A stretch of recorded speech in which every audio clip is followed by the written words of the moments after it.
My name is Meline, and this is how I learned to stop waiting for someone to choose me. Growing up, I always felt like an extra in my own family's story. My name is Meline, the youngest of 4 kids, and from the very beginning, I always came last, if I was even considered at all.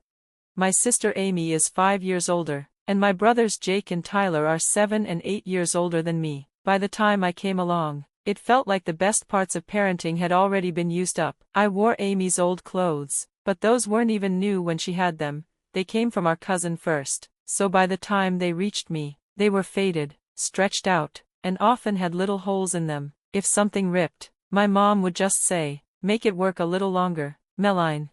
And don't even get me started on electronics. When I finally got a phone, it was Tyler's second phone, passed down after Jake and Amy had used it too. The screen was cracked so badly I could barely see it in the sunlight, and the battery died every few hours. I got used to it, complaining never changed anything. One night during dinner, I decided to try asking again. "Mom, my laptop keeps shutting down while I'm doing schoolwork. Can I maybe get a new one for my birthday?" Dad didn't even look at me, he just kept eating. "Those things cost a lot, Meline. We can't afford that right now." The very next weekend, they bought Tyler a brand new gaming laptop. Apparently, he needed it for his graphic design class. I didn't say a word, I just nodded and smiled like I was fine, but inside, I felt something crack. It wasn't the hand-me-downs or the broken devices that hurt the most, it was being invisible, like I didn't matter. At every family dinner, it was the same routine. Jake got another A on his engineering project. Amy's volleyball team made it to state. Tyler's artwork is in the school gallery. And me, I just sat there, pushing peas around my plate, waiting for someone to ask, "How was your day, Meline?" But no one ever did. When parent-teacher conferences came around, my parents went all out for my siblings. For me, they only showed up when the school called and reminded them they hadn't come all year. But while they were too busy to notice, I had found something I truly loved. Chemistry. It started in freshman year, the first time I saw 2 elements combine to form something completely new. I was hooked. It felt like magic, but it was real, and it made sense. I joined every competition, won ribbons, and stayed after school for the free chemistry club. The lab became my second home. One day, Mr. Roberts, the club advisor, stopped me after a competition. "Meline, your approach to this problem was really impressive. Ever thought about studying chemistry in college?" Yes, I thought about it every single day. At home, I'd try doing small experiments in my room using kits I bought with babysitting money. One time I was working on a safe decomposition reaction that gave off a bit of a sulfur smell. My mom stormed in, furious. "What is that smell, Madeline? Are you trying to blow up the house?" Before I could explain, Tyler walked by and laughed. "She's probably cooking meth in there." "Shut up, Tyler," I muttered. "Don't speak to your brother like that." Mom scolded me, "Clean this mess up, and stop doing this stuff in the house." That's when I started taking my experiments to Grandma Ruth's house. She was the only one who truly cared. She'd sit with me for hours at her kitchen table, watching me carefully mix solutions, asking questions like she was genuinely interested. Her house became my real sanctuary. By senior year, I had a plan. I wanted to graduate with honors, study chemistry in college, and work in a real lab someday. I'd watched my parents help my siblings with tuition, loans, grants, even their retirement savings. Amy got a small sports scholarship, but Mom and Dad paid for the rest. So, when I sat them down after getting accepted to state college, I expected support, or at least encouragement. "College?" Dad looked confused. "I didn't think you were planning to go."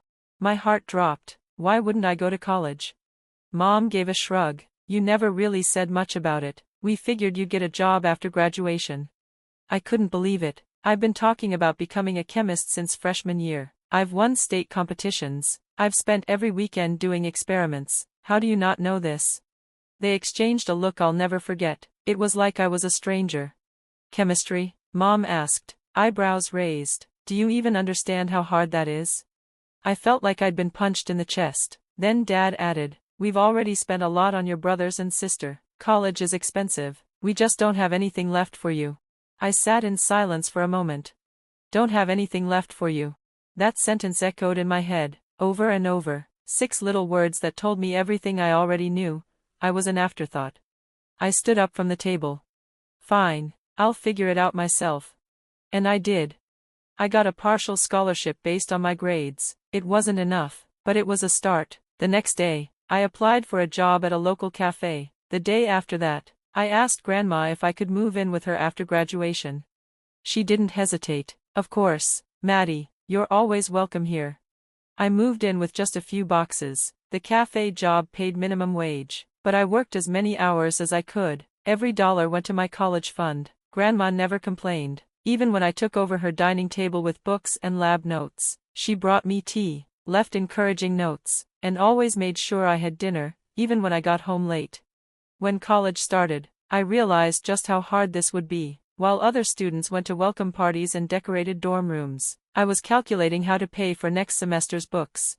After my first week, I knew I needed more income, so I went to my chemistry professor, Dr. Larson. "Hi, Professor. I was wondering if there are any work-study jobs in the department?" He looked curious. "What kind of experience do you have?" I told him about my competitions, my home experiments, and working with Mr. Roberts in high school. He nodded slowly. "Come see me tomorrow. I think I have something." That something turned into 2 part-time jobs, one helping prepare lab materials, and another shelving books in the science library. Between those, my classes, and shifts at the cafe, I barely slept, but for the first time, I felt like I was doing something that mattered. Then one day, Dr. Larson pulled me aside.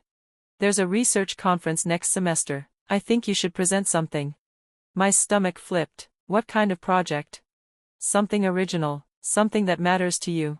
He handed me a stack of science journals and told me to start reading. After weeks of research and brainstorming, I found my topic: a new way to break down pharmaceutical waste in water. It was ambitious, but I felt passionate about it. I worked day and night. I stayed in the lab until midnight, came home exhausted, but I kept going. When I finally presented my project at the research symposium, I was nervous, but I was also proud. I knew this work inside and out. The response? Better than I ever imagined. "Extraordinary work," one professor said. "Where did you learn these techniques?" asked another. And for once in my life, I wasn't the forgotten one in the room. I was the one people noticed. I was the one people respected. I was finally seen. And it felt like coming home. After my presentation ended, while I was still packing up my notes and trying to calm my nerves, a department chair I'd never met came up to me. He looked impressed. "Madeline," he said, "we don't usually see this level of work from undergraduates. Would you be interested in presenting this at the regional conference next month?" I was stunned, but I nodded immediately. I had no idea how I would fit one more thing into my already overwhelming schedule, but I was too excited to say no. Somehow, I made it work. The regional conference was much bigger than I expected. The room was filled with graduate students, researchers, and even professors. I realized quickly that I was the youngest person there, and I felt completely out of place. My presentation wasn't perfect, my hands shook, I stumbled over a slide, and my voice cracked once or twice, but I knew my research. I kept going. When I finished, hands shot up, people asked questions, fast and sharp, testing how much I really understood. A postdoc tried to challenge one of my conclusions, but I stayed calm and explained my reasoning. When he nodded and sat down, I felt something shift inside me. I belonged there. Later, a woman approached me with a kind smile and sharp eyes. "I'm Dr. Helena Rivera from Eastridge University," she said. "Your presentation was excellent." Eastridge, an Ivy League school. My heart jumped. "Thank you," I said, barely able to get the words out. "I'd love to hear more about your work," she added, handing me her card. "Let's talk soon." I didn't tell my parents about any of this. They hadn't called me once since I left home, not even to check if I was okay. Every now and then, I'd see pictures online of family dinners or birthdays I wasn't invited to. It used to hurt a lot. Now, it just felt distant. Back at school, my project kept growing. Professor Larson gave me more lab hours, better equipment, and started introducing me to others as our rising star. I wasn't used to being noticed. I wasn't used to people seeing value in me. It felt strange and wonderful. When spring semester ended, I had straight A's, more research experience, and an offer to work in Larson's lab over the summer. I also got a letter from the dean's office, I'd earned an additional scholarship for my sophomore year. Everything was finally going right. Then came the call that changed everything. I was scrubbing glassware in the lab when my phone rang. It was Dr. Rivera. "Meline, I've been keeping an eye on your work," she said. "Eastridge has a special transfer program for outstanding students. Full scholarship. You'd start as a second year, working directly with our research faculty." I told her I'd need time to think. After we hung up, I just sat there in silence. This offer, it was everything I had ever dreamed of. The kind of opportunity my siblings had been handed easily. The kind I was told was too expensive for someone like me. I told Professor Larson, expecting him to be disappointed. Instead, he smiled wide. "You'd be crazy not to take it," he said. "This is what you've worked for." That night, I had dinner with Grandma and told her the news. She reached across the table and held my hand, her eyes shining. "Your grandfather used to say, 'Cream rises to the top.' He'd be so proud of you." 2 weeks later, I accepted the offer. As I packed my things again, it hit me, I hadn't told my parents anything. They didn't know about my scholarship, my research, or that I was transferring to one of the best schools in the country. And I realized something, I didn't need their approval anymore. When I arrived at Eastridge, I was overwhelmed. The campus was stunning, huge green lawns, old buildings full of history. The chemistry department had machines I'd only ever seen in textbooks. My apartment was small, but it was mine, paid for by my scholarship. It was the first space that truly belonged to me. Classes were hard. As a transfer student, I had to catch up fast. Most of my classmates had gone to fancy prep schools. Their parents were doctors, lawyers, professors. I didn't talk about my past. I kept my answers short and vague.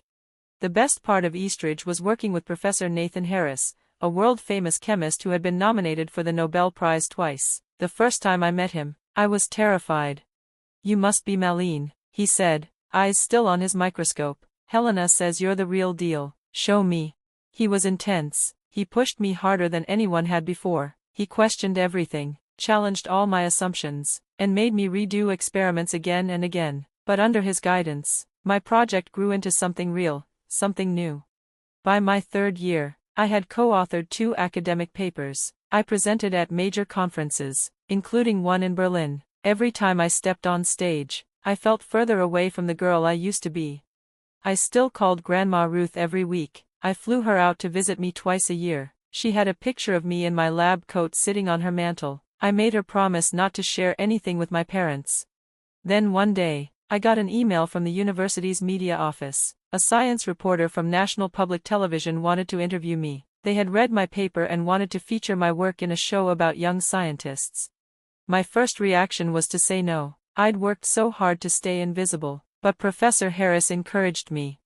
"Science isn't just about discovery," he said, "it's about inspiring others. Somewhere, there's a young girl who needs to see you on that screen." The crew filmed for 3 days. They followed me in the lab, in class, and even recorded me accepting a National Science Award. Professor Harris called me one of the most promising minds in chemistry. It was all surreal. The night it aired, I watched alone in my apartment. I turned off my phone as soon as the credits rolled. The next morning, I had a text from a number I didn't recognize. It was my mother. "Maddie, we saw you on TV. Your father and I are so proud. Please call us. We miss you." I stared at it for a long time. 3 years of silence, and now they missed me, now they were proud. I deleted the message without replying. More messages followed. My sister emailed me. My brother texted me. One of them tagged me in a social media post. "This is my little sister." I ignored them all. A week later, I posted graduation photos. Me in my cap and gown, holding my diploma, standing beside Grandma Ruth. Within hours, comments poured in from relatives I hadn't spoken to in years. "So proud of our little genius. You're making the whole family proud." But the one that made my blood boil was from my mother. "This is what happens when you have supportive parents. So proud of our baby girl." I nearly threw my phone. Instead, I wrote a public post. "Graduation party at my place this Saturday. It's going to be amazing." I didn't include an address. Minutes later, my phone rang. It was her. "Maddie, we're so excited about the party. What's the address?" I took a breath. "You're not invited." There was silence on the line. "What? Don't be silly. We're your family." You didn't support me. You told me I wasn't worth the cost of a good school. You didn't even ask what I was studying. That's not fair. Everything we did was for you kids. For 3 kids, I said quietly, not 4. We made you who you are. I laughed, bitter and sharp. No, I made me who I am, not because of you, but in spite of you. She started to argue, but I ended the call. Then I turned off my phone, put on music, and started decorating my apartment. The real party was for the people who had actually shown up for me. People like Grandma Ruth. People who believed in me from the beginning. People who didn't need a TV segment to see my worth.